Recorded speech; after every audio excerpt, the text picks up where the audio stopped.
Hey friends, Pastor Tommy here with a sermon recap and a sermon teaser for next week. You can see I'm joined today by Juniper the Cat, and we'll see if she behaves throughout the whole update. So if you remember last week, we started a new sermon series on the whole Bible based on the Jesus Storybook Bible.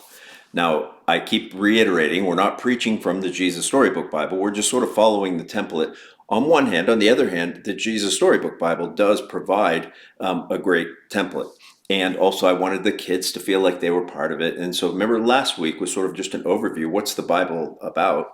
And what we learned was the Bible is what it's not really just a rule book, and it's not really just a book about heroes where we learn about them and follow their examples. But really, the Bible ultimately is about Jesus. The Bible is about the one who was God Himself, who became one of us. He was God's prophetic voice. He was God's final word. He was God's final sacrifice. He was enormous. Remember, we looked at Hebrews 1 chapters, verses 1 through 4. And it was, in some sense, it was pretty overwhelming even to preach. So this week, we're going to delve into Genesis 1 and 2. In fact, Genesis 1 and 2, there's so much in Genesis 1 and 2. I look back, I preached on it about 20 years ago, and I preached just on Genesis 1, I think 6 sermons. And so this week, we're given one sermon to cover all that material. And frankly, it's not going to get done. So what I'm going to do this week is we might not get past the first few verses in Genesis. Now I'll mention the rest of it, but basically the first few verses of Genesis, right in the beginning, God created the heavens and the earth was formless and void, talk about God's intervention into chaos, and they foreshadow and they whisper forward about God's intervention into Israel's chaos, and ultimately about God's intervention into our chaos. And He does it through light. And remember what Jesus said about Himself, that I am the light of the world.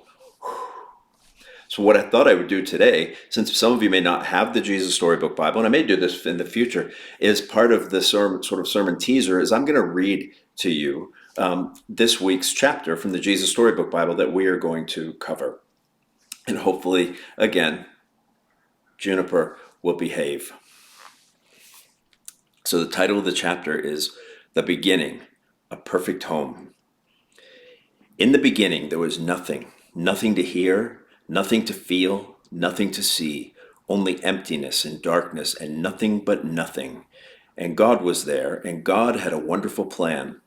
I'll take this emptiness, God said, and I'll fill it up. Juniper likes when I do the voices. Out of darkness I'm going to make light, and out of nothing I'm going to make everything. Like a mommy bird flutters her wings over her eggs to help her babies hatch, God hovered over the deep, silent darkness. He was making life happen. God spoke. That's all. Whatever He said, it happened. God said, "Hello, light," and light shone into the darkness. God called the light day and the darkness night.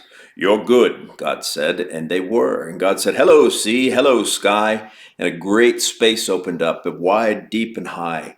You are good, God said, and they were. Then God said, "Hello, land," and there, splashing up through the oceans, came cliffs, mountains, sandy beaches. You're good, said God, and they were. Hello, trees, God said. I don't think this is literal, to be honest with you. Hello, grass and flowers, and everything everywhere burst into life. He made buds, bud, shoot, shoot, flowers, flower. You're good, God said, and they were. What do you think, Juniper? Hello, stars, God said. Hello, sun and moon, and whizzes into the darkness came fiery globes spinning around and round, whirling orange and purple and gold planets. You're good, God said, and they were. Hello, birds, God said, and the fluttering and flapping and chirping and singing birds filled the sky. Hello, fish, God said, and the darting and dashing and wriggling and splashing fish filled the seas. You're good, God said, and they were. Then God said, Hello, animals, and everyone came out to play, and the earth was filled with noisy noises, growling and gobbling and snapping and snorting and happy skerfuffling. You're good, God said, and they were. God saw all that He had made, and He loved them, and they were lovely because He loved them. But God saved the best for last. From the beginning, God had a shining dream in His heart. He would make people to share in his forever happiness. They would be his children, and the world would be their perfect home. So God breathed life into Adam and Eve. When they opened their eyes, the first thing they ever saw was God's face. And when God saw them, he was like a new dad. "You look like me," he said. "You're the most beautiful thing I ever made." God loved them with all of his heart, and they were lovely because he loved them. And Adam and Eve joined in the song of the stars and the streams and the wind and the trees, the wonderful song of love to the one who made them. Their hearts were filled with happiness, and nothing ever made them sad or lonely or sick or afraid. God looked at everything he made. "Perfect," he said, and it was. But all the stars and mountains and oceans, galaxies, and everything were nothing compared to how much God loved his children.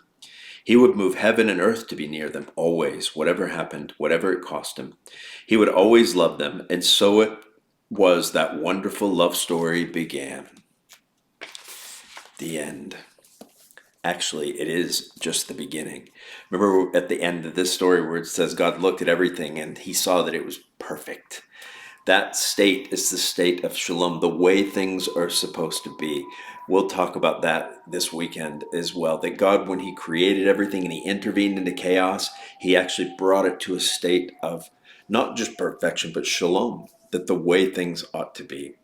So I'm looking forward to seeing you this Sunday, and I hope you can join us. This is a great series to share, to subscribe, and to comment on. Wouldn't you say so, Jenny? Can you give me 5 on that? Thank you. And I will see you guys this weekend. Amen.